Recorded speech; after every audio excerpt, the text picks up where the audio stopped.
জীবনে কখনো নিজের গুণের অহংকার করবে না, কারণ পাথর যখন জলে পড়ে তখন তার নিজের ওজনের জন্যই ডুবে যায়। জীবনে অনেকটা দেরি করে আমরা উপলব্ধি করি যে নিজের ভালো থাকার দায়িত্বটা আসলে নিজেকেই নিতে হয়। অন্যের উপর তা নির্ভরশীল হলে বেশিরভাগ ক্ষেত্রে নিরাশ হতে হয়। আমি সম্পর্ক নামক এই ব্যাপারটাকে এখন ভয় পাই। আমি ভালোবাসার বিনিময়ে ভালোবাসা পাওয়ার আবদারকেও এখন ভয় পাই, কারণ মানুষ তার নিজ সুবিধা অনুযায়ী ভালোবাসে, আর নিজ সুবিধা অনুযায়ী ভালোবাসার ইতি টানে। কেউ আমাকে গুরুত্ব না দিলে আমিও তাকে গুরুত্ব দেই না। আমার কাছে প্রায়োরিটি ম্যাটার করে। আপনি আমাকে যতটুকু গুরুত্ব দেবেন, আমিও আপনাকে ঠিক ততটুকুই গুরুত্ব দেব।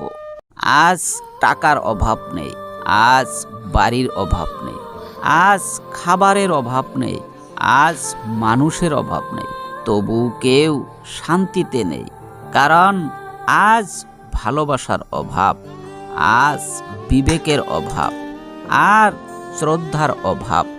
আমার যখন জুতো ছিল না বলে আমি খুব কেঁদেছিলাম, কিন্তু আমি যখন দেখলাম একজনের দুটো পা নেই, তখন বুঝলাম আমি কতটা ভাগ্যবান যে অন্যকে ঠকিয়ে তোমার কাছে আসতে পারে।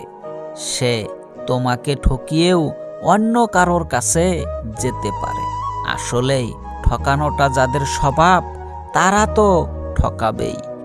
সুখী হতে চাও তাহলে কখনো কারো ক্ষতি করো না। খেয়াল রেখো তোমার দ্বারায় কারো উপকার না হয়, কিন্তু কারো ক্ষতি যেন না হয়। পশুকে পশু হওয়ার জন্য চেষ্টা করতে হয় না, কিন্তু মানুষকে মানুষ হওয়ার জন্য চেষ্টা করতে হয়। সাকসেসফুল হতে গেলে এইগুলোর অত্যন্ত দরকার।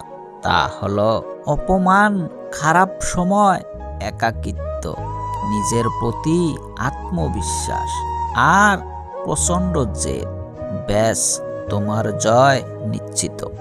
নীরবতা হচ্ছে এমন এক ভাষা যেখানে বাক্য ব্যয় না করেও অনেক কিছু ব্যক্ত করা যায়। প্রিয়া, তুই ভালো থাকিস তোর প্রিয়কে নিয়ে, সে তোকে বাসবে ভালো, অন্তত আমার চেয়ে।